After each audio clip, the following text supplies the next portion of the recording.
The key to Facebook ads this year is getting the creative right, but just what do you put into your ads? What content, what copy, what do you put? Who knows? Well, our guest today knows, so keep listening to find out. You're listening to the Keep Optimizing podcast to increase your traffic, improve your conversion rates, and grow your profits. Hello and welcome. I'm Chloe Thomas, the host of this Marketing Focus podcast. If you're not familiar with our format, each month we give you a masterclass on a different marketing method, like email, SEO, or this month, Facebook ads. And each week I interview a different marketing method expert to explore the latest advice on making it work for you. This month is all about Facebook ads. And a lot has changed since last year's Facebook ads masterclass. So we've got a lot to cover. And with increased competition levels, and the shift away from cookies, plus the changes Facebook have made themselves, it is a whole new world. We touched on some of those changes back in January for episode 82, and we're going to be going much deeper for you this month because coming up we have 5 whole episodes. Yes, it's a long month. So we've got 5 episodes in our Facebook ads masterclass. And this is your must-listen set of podcast episodes on how to adapt your Facebook ads for e-commerce success in 2022. And if you think you're going to run the same ads you ran in 2020 or 2021, you are wrong. You need to change them. And you're going to find out how over this episode and the coming 4 after that.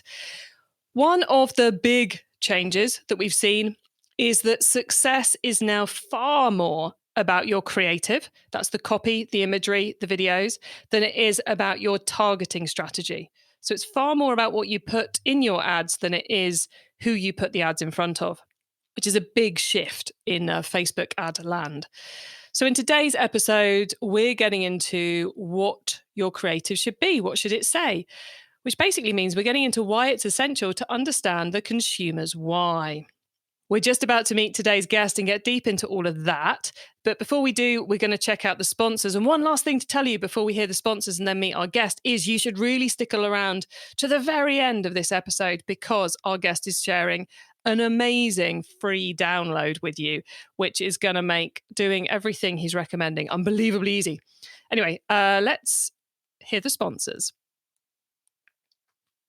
This podcast is brought to you by Clavio, the email and SMS platform built just for e-commerce brands. If you're marketing an e-commerce brand, you already know that data changes everything. More data means more power.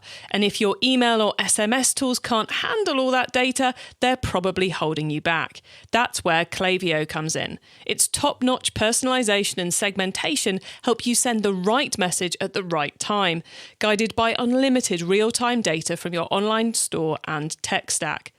Request a demo at clavio.com/masterplan.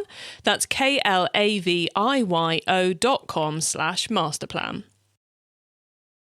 Today, I'm chatting with Facebook ads expert Rob Harrison-Plastow. If you listen to our sister show, eCommerce Masterplan, you'll have recently heard me chatting with Rob about his phenomenally successful new e-commerce venture where they achieved sales of £200,000 in just the first 8 weeks of trading. That's not 80, that's not 18, that's 8 weeks of trading. Well, Rob's here to explain the detail of how he created the Facebook ads that achieved that, which is a service he's now offering other e-commerce brands through his marketing agency Time. Hello, Rob. Hello, Chloe, and thanks for having me on. That's great to be catching up with you again. Last time I asked you how you got into e-commerce, so this time I'm going to ask you, how did you get into Facebook ads? That is a mixture of blog articles and YouTube and just getting lost down all sorts of different algorithm rabbit holes. And it was nicely matched to what I wanted to do. And the type of people that I was trying to get in front of and where I knew that they would be. So it just made sense to explore that. And I'm really glad I did because that growth that you mentioned was entirely fueled by Facebook ads. So it was a lucky find, a lucky rabbit hole. Yeah, I had a good idea of who we were going after and where they spend their time. And I really enjoy the mixture of the sort of data and the creativity that you get with that kind of platform compared to others. And as I'm sure we're going to discuss later, that creativity is really, really important. That is exactly what we're going to discuss later, which is good, Rob. We're on the same page. This is good. Because we're going to get into the creative part of it. But of course, I think the reason why a lot of brands really struggle with the creative ads and why people have loved the fact that over the last few years, the last maybe 5-10 years, it's been more about the algorithm than it's been about the creative. And guys, when we say creative here, we're talking graphics, copy, calls to action, any video, anything the person is seeing. This is not just about pretty pictures. Is that we get quite scared and quite worried about what we do in that creative, and people find it very hard to come up with the perfect creative. And I think often that's because we don't do the prep work, and that's what was the secret sauce, which isn't going to be secret much longer, everybody. And that was the secret sauce for the success of your Facebook ad campaigns for Moonface Studio, wasn't it? It was that you really understood what you needed to put in those ads before you even logged on to Ad Manager. Yeah, we did a lot of testing in and outside of Facebook. We still do now. And it's really important to understand the job of the advert and the job of the tools that you're using. So there's an awful lot of data, not as much anymore as there used to be within Ads Manager. That's all there. That's fantastic. Use it to make decisions. But then there's also an awful lot of data that's nowhere near Facebook, which is about really understanding who it is that you're talking to, what their needs, wants, and going also beyond just your general customer persona or avatar, and really, really digging deep into who they are and why they do what they do, and understanding them from sort of a deeply empathetic point of view. And that translates into how you talk to people and what it is that you say in order to connect with them. So that's fairly straightforward if you're a business that's up and running. It's a bit more difficult if you're a startup. So how, when you were creating the first set of ads for Moonface Studio to launch it and to launch the business, how did you go about researching a customer base you didn't yet have? So if you don't have an existing customer base to draw upon, what you can do is what I call review mining and competitor mining, which is you scour the internet, you go on Reddit and you read all the forums and the threads, and you listen to the problems that they're having or the things that they're interested in. You go onto every different type of review platform you can find, blogs, look at the comments, devour as much content as possible that your target market is looking for, and build a profile out of that. And then also within Facebook, the matching that up with the interests that you're targeting.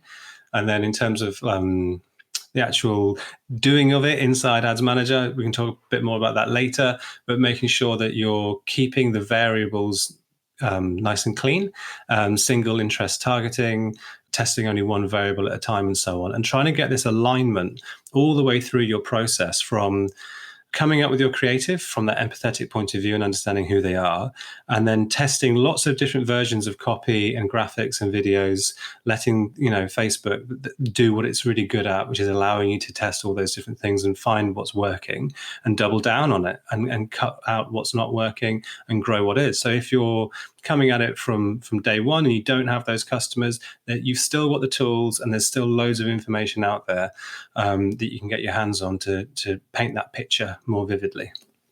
So we're either mining our own customer data and reviews and so forth, our future competitors or even our existing competitors, and the forums to find out what real human beings are saying about products that are ours and are like ours. Am I right there? Yeah, that one? I should come back to the competitor one a bit more as well. Like, look at your competitors loads, read the reviews of what their customers are saying about them, and find the pain points that are not quite being met. Amazon as well. Go on Amazon, look at the reviews on there. Look at the ones where people are only giving like 1 star, 2 stars. What are they saying? What are they dissatisfied about still? And understand where they're coming from and what they need, and what it feels like when those needs are being met. That'll be in the good reviews, and understand what it feels like when those needs aren't being met, and that'll be in the poorer reviews. Which brings us nicely onto my next kind of clarification question, which is when we're trying to understand the customers, we're not trying to work out how old they are, where they live, what they do for a job necessarily. So it's not that kind of like standard geo-demographic stuff. We're more interested in their motivations, their whys, their I was going to say emotions again. I mean empathy. That's not quite the right word to use emotion, but it's about that kind of the tone of voice, the needs, the wants, the whys, not she's in her mid-20s and has a dog. Mm-hmm. So I've learned the hard way from doing stuff like that early on. I remember working with some consultants actually on another brand, and it was all just made up. Like when we were doing the customer avatar, like who is it? Oh, well, she's called this, and she's got a dog, and she lives there. And it's like, where's that information coming from? Like you have to have evidence. You have to be data led. Otherwise, it's pointless. And yeah, understanding that and using that from day one is really, really important. I often find that when brands are working on creating their avatar, they kind of take it, they've got like a template they're trying to fill in. I must find something to put in this box. I must find something to put in this box. And if I don't have any evidence, I'll just, like the task is about filling in the boxes. The task isn't about understanding the customer. And I always think you're better off starting by asking questions and seeing what lands on the white piece of paper rather than gridding up the white piece of paper into certain things you're going to try and get in there. Because I think that's when people go awry, and when you sit in that room and you end up talking about Paula, who's, we always imagine Paula. But why do we decide on Paula? Oh, because the boss, his daughter's called Paula? And you're like, yeah, that's not, it can be so misleading thinking we must create an avatar, whereas actually what you're initially doing, I think what you're saying here, Rob, is we need to create some ideas of who that customer might be and what their motivations might be and their needs and their whys, so we can then test it.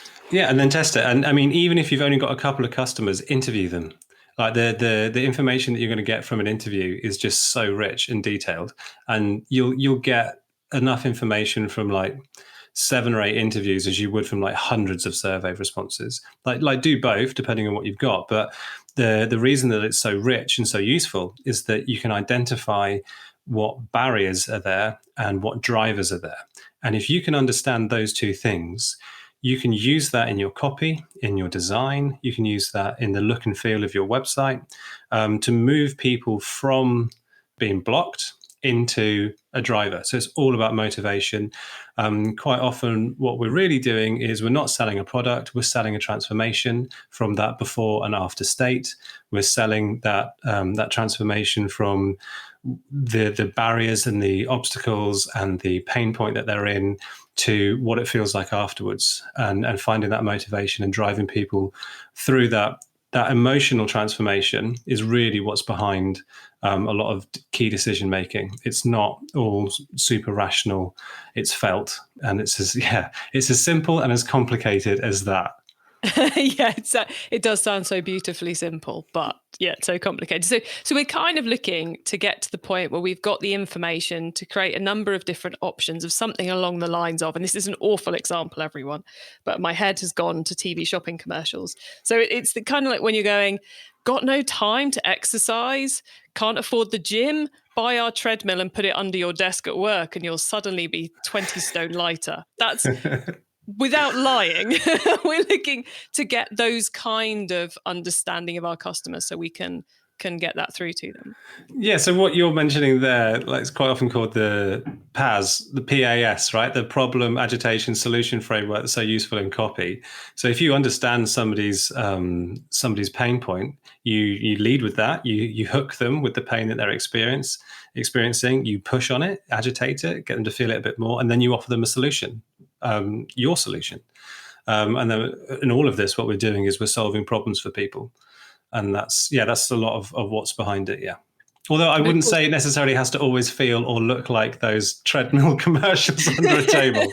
Well, no, that's kind of why I didn't really want to, I was kind of a bit reticent using it, but it is that we need to understand what problem we're solving before we can start to solve it. And what, often interviewing people for the e-commerce MasterPlan podcast, often they discover the problem they set out to solve isn't actually the one the customers had, and how well they're able to pivot to that determines how successful the business is, which I suppose then testing these things you've discovered on the Facebook ads is then how you go about getting a better understanding of both volume of each problem is out there and how well each problem leads to a sale. Mm-hmm. So there was some research done a few years back in America looking at the reasons why most startups fail.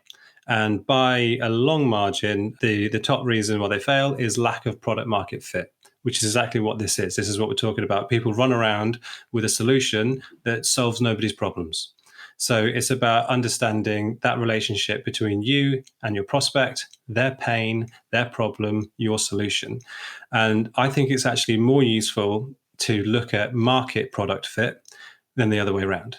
If you can start with the market and you understand who they are, what they need, and what problems they're having, and then you shape your product to them. Obviously, there's a bit of back and forth, but I would always emphasize your attention, your focus should go on the market more than your product at the beginning, definitely.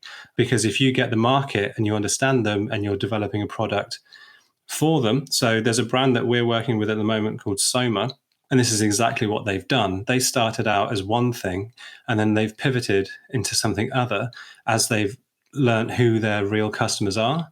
And they are now developing their product and rebranding with their customers. They are building the product with their customers so that they can confidently go to market knowing that there's a market for it because they've been working with them for the last year. It's interesting you bring up an example there because it immediately made me think of actually I think if this one isn't out yet, it's because I've screwed up my podcast timings. But I think by the time you're listening to this, 3 days before an eCommerce MasterPlan podcast, my interview with Cheeky Wipes will have come out, and in that we're talking about how they're probably this year going to be changing their core messaging to focus on the cost saving of their product because due to all the shit stuff that's going on in the world, she says, try not to swear. So she's not supposed to swear on her podcast. They've realised that they need to change the messaging because they're listening to the market. They're seeing the market is strapped for cash, inflation's going up, cost of oil, etc., and everything else is going up. So they are repositioning all their marketing towards the cost element. So this doesn't end. This isn't just a startup tactic. But Rob, we should probably move on to what we actually do with our Facebook ads once we've got all these ideas. So how do we then go about turning this research into some Facebook ads that we can then test? Okay, so once you've identified these pain points, like I said earlier, you can often have your hook as being one of those pain points, or you can have your hook as being something that calls out your target audience. So they immediately read it and identify it. It's almost like you're asking them to put their hands up. And then, a good framework is that PAS, that pain, agitation, and solution, or AIDA, awareness, interest, desire, and action, if you want those. But essentially what you need to do is to use your copy to target people, to get them to put their hand up, and to remember that the job of the ad is just to sell the click. That's all we're trying to do with the ad, is just get people to click. Once they've done that, then your landing page takes over, and so on and so forth. Other things are that hook is not just in the copy. Use video. You can test this. Don't take my word for it. Test it. Test all sorts of different creatives. But I find that video outperforms everything else. And the first 3 seconds, the scroll stopper, as it gets called, is super important. And having different variations of that and testing to see which one works. And if you've got the time and the budget for it, you can break your ad creative down into as many chunks as you want and to start testing different parts of it. So take your script, change the first 3 seconds, find what works there, and then move to another part of it and see, you can see in your data how much of the video is being watched and where people are dropping off. And you might think, okay, well, how can I tweak that? And you just keep optimizing until you've got a creative that is performing really well with an audience that is performing really well. That's what I love about Facebook ads, is because you can try all these different things out and find what works, and then just double down on it. But what we don't want to do is to try and test all that on day one. So bear with me. I'm going to come up with another terrible example, Rob, but I think this one's going to hold, which is if, for example, we are selling a product to dog owners, and in all our research, we've discovered that interested in dog is the only targeting we need to use on Facebook. Okay, so we're just going to do this for one audience to make this simpler. But maybe we found that a dog that scratches a lot, a dog that's always hungry, and a dog that won't walk. I don't have a dog. Can you tell everybody? These are the three angles we believe are the big ones from our research. So is the first thing you do construct a straightforward ad with each of those as the headline and see which one as the hook and see which one responds and then take that one forward? Is that your first step? Yes, and always just test one variable at a time.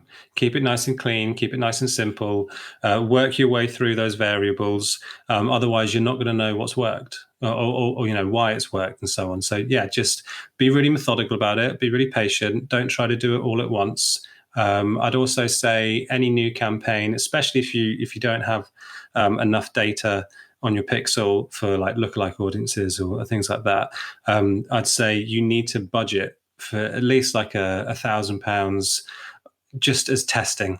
That's just you buying data. It's really important to just buy data and allow yourself to do that. So yeah, some people want to see success straight away and then they get upset when they don't, but it's because you need to put the time and effort in and be patient with it to find what works. The testing process is what leads to all the success later, and it's worth investing in. Yeah, you can save so much money if you do that £1,000 on testing is going to save you way more than £1,000 down the line and bring you an awful lot more in sales. And we mentioned, that the job of that ad is to get the click, and then the landing page's job is to convert them.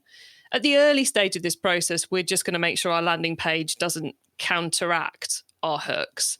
But once you've got, if going back to my awful dog example, we've got the dog that scratches and the dog that's always hungry.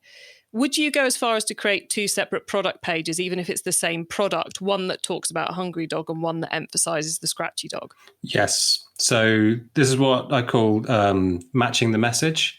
You have to do that. So whatever it is that turns out to be your leading ad, you need to make sure that the copy and the look and the feel and the imagery, etc., on your landing page continues that story. So the terms that you are using, the angle that you're taking, it has to be congruent, because what we're trying to do is create just this frictionless process from when the prospect sees the ad to them purchasing. And we want to lubricate that to make it as easy as possible for people to keep going.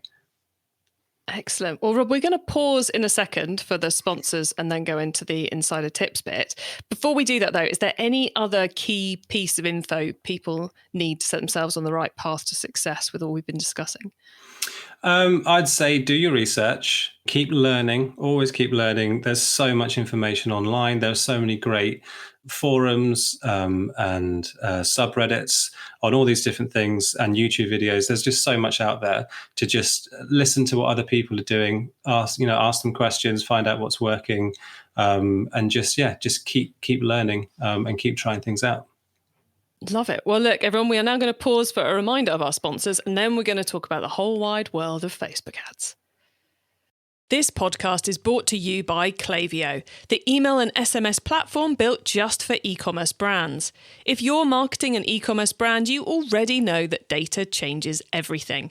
More data means more power. And if your email or SMS tools can't handle all that data, they're probably holding you back. That's where Clavio comes in. Its top-notch personalization and segmentation help you send the right message at the right time, guided by unlimited real-time data from your online store and tech stack.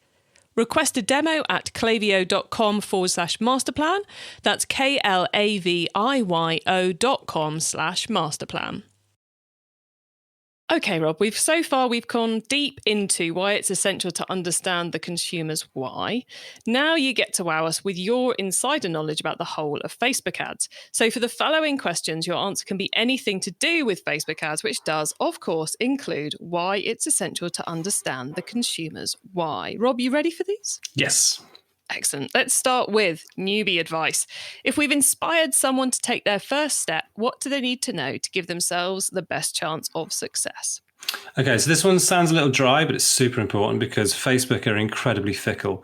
You need to know all their policies. You need to do the Facebook Blueprint course and get schooled in what they allow and what they don't. It's nice to think that we live in a world of free speech, but not on Facebook. You have to jump through all their hoops and play by their rules. And that comes down to things such as saying you in your copy. You can't do it. They might find that it's too personal, and therefore that the prospect suddenly becomes aware of the fact that they're in Facebook, which knows everything about them. And then the veil slips, and we don't want that to happen. Well, Facebook don't want that to happen. But there are so many different rules and regulations around what you can and cannot do within Facebook. And if you get your ads restricted or your account banned, it's very hard to come back from that. So know what the rules are, play by the rules. That's a great piece of advice. I love that. I know of one e-commerce brand, Panty, who are currently on a mission to be allowed to promote on Facebook with they're an underwear brand, so they're not allowed to show any pictures of people wearing their underwear, because that is against Facebook's nudity clause. Interesting campaign. If you're in the same boat, do get in touch with the guys at Panty. But I divert us. Now, once, of course, you've started, you've got to keep optimizing. So, Rob, what's your favorite way to improve performance? Okay, so this is a bit geeky, but it's super useful. When you're in Facebook Ads Manager, you can go to the column setting and then, sort out what metrics you want to look at. And what's super useful is to arrange those columns based on the metrics in the order in which your sales funnel plays out, so that you can come in and you can see where something's getting stuck. So if you've got all the information on the left-hand side of what's going on with your ad in terms of click-through rate, and then you can look in terms of like view content, page view, then you can look at, further and further as we get into like add to cart, checkout initiated, and then actual conversions. When you have it arranged in that order, you can see where in the funnel something's going wrong so that you can go in and fix it. I love that piece of advice, because back in my days as an agency owner, when I'd be looking at accounts with customers and we'd show them that there were alternative column options. I never knew there were. I can change the view. That's amazing. Yeah, everyone, you can change the view and you can create those customized columns. And it is such an important step to success. So I love the fact you've highlighted that, Rob. Thank you. If someone listening wants to learn more, is there one cheap or free resource you would recommend? Yeah, so we've been talking about the importance of understanding your customers, doing your research, digging into their why, their purpose, their barriers, their drivers, and so on. And for a lot of people, that's actually really difficult. It can be quite hard, especially for men, stereotypically, but that was me too. Understanding empathy and emotions, which is why I've put together what we call the empathy blueprint. And it gives you the steps you need to take to identify the emotional needs that are behind the key purchasing decisions that your prospect might have. And then we provide a glossary of terms, so the vocabulary that you need to explain what it feels like when those needs are not being met and when they are being met. And then it allows you to look at the difference between what it feels like when it's not being met, what it feels like when it is being met, and to then take your prospect on that journey using those words. And when you've interviewed them and you've surveyed them, you can use their words to explain that. So quite often what I do is I use this in my interviews with our customers, and I put these words in front of them and I ask them to respond to them and say, which ones of these are important to you in your decision making when you do this, or to do with the problem that it is that you've got, the pain point that you've got. And they highlight them for me and prioritize them for me. And then we do the same thing with the emotions in terms of what does it feel like when it's met? What does it feel like when it's not met? And then I use their words in the copy. And that's how you connect. That's the silver bullet with this one. And you can get that at our website, which I'll tell you about more later. Or you can just go to timeagency.io and find it there. Excellent. Timeagency.io. That's amazing, Rob. That's going to make this entire process so much easier and quicker for everyone listening. So thank you for that. Finally, it's crystal ball time. What's coming up in the next 6 to 12 months we should be getting ready for, other than Christmas, of course? So, many people over the last couple of months have probably logged into Ads Manager and had a little bar at the top saying, target interests are changing. So you need to pay attention to that. I've had campaigns that have been incredibly profitable based on interests that I can no longer target. So in lack of that ability to target, one, get out there, start testing again, find those targets. You don't want to rest on your laurels and think, okay, I've nailed this and never have to work on it again. Now is a really good opportunity to get testing again. But I'd also say that what we've been talking about for this whole podcast episode, if you're just tied to those interests, you're missing a trick. Connect with your customers, understand them, create a deeper relationship with them, dig into their empathy and let that come through in your creative. And then it doesn't really matter so much the rest of it. Obviously, you've got to do your job as best you can, but if you're getting your messaging right, if you're getting your connection right, it will show in your results, regardless of the granularity of the interests that you can target. Yeah, if you've got that creative that appeals to your target customer and brings in the sales, you can put it in front of a much wider audience. Mm-hmm. And the algorithm is still clever enough to find the right people for you and bring in the money that way. So yeah, it's we've got to put the effort into getting the right creative this year, guys. Rob, we are very nearly at the end of the show, so it's time for you to let listeners know where they can find you and your business if they want to get in touch. Yeah, sure. Yeah, we'd love to hear from people. If you go to timeagency.io, we've got a couple of resources on there that are totally free to download and really useful. We concentrate a lot on building like highly converting e-commerce stores, and then we do a lot of conversion rate optimization and digital marketing around that. And we've just found these tools super useful. More and more, what we're learning as an agency is to share this with as many people as possible digitally, so that we're not limited to just helping the clients that we've got. We think of our customer base split into two. We've got the people that are running large e-commerce stores that we help, but we also help people that aren't quite there yet, and they want a bit more help. And we've got information that can help them to do that. So we're really keen to share that. Excellent. So there you go, guys. Timeagency.io, where you'll find that empathy blueprint that Rob was mentioning and lots more things to download and how to get in contact if you want some help with your website and marketing too.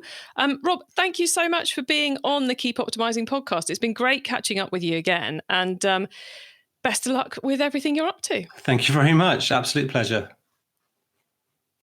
Well, personally, it was great to catch up with Rob again. So I hope you've all enjoyed that chat. And I know it's quite an abstract way of talking about Facebook ads, but it really is essential if you want your ad strategy to work from now on out. And to be fair, if you want this to work on any marketing channel now, it's got so competitive, it's got so noisy that you have to get that creative right, the copy, the graphics, the video. And you have to get that content on message for your customers. So it's building that connection. And what Rob's just run through is a fantastic way, pretty much the only way of making sure you are on message correctly. So remember, you can download the empathy blueprint, which is going to be a game changer for really getting to grips with all of this. Now you can get to the links to everything we discussed, the full transcript of the episode, important notes and more at keepoptimizing.com. And there you can also sign up to our monthly Q&A webinar, because as part of my mission to help you improve your marketing, I invite all our monthly guests back to join us for a live Q&A session. So head to keepoptimizing.com, go to the webinar page, sign up, and you'll get your chance to get your Facebook ad questions answered. Thank you so much for tuning in to this episode of the Keep Optimizing podcast. If you've enjoyed it and want to immediately continue learning about Facebook ads, then scroll back up your feed to episode 82, because in January, we put out an excellent episode about the key changes you should make right now to your Facebook ad campaign strategy. And please do tell your fellow marketers about the show, because I want to help as many marketers as possible to improve the performance of their e-commerce marketing, including their Facebook ads, which will be be focusing on for the rest of this month. Have a great week and make sure you listen to the next episode so I can help you too to keep optimizing your marketing. Access everything Keep Optimizing at keepoptimizing.com. That's with an S, not a Z.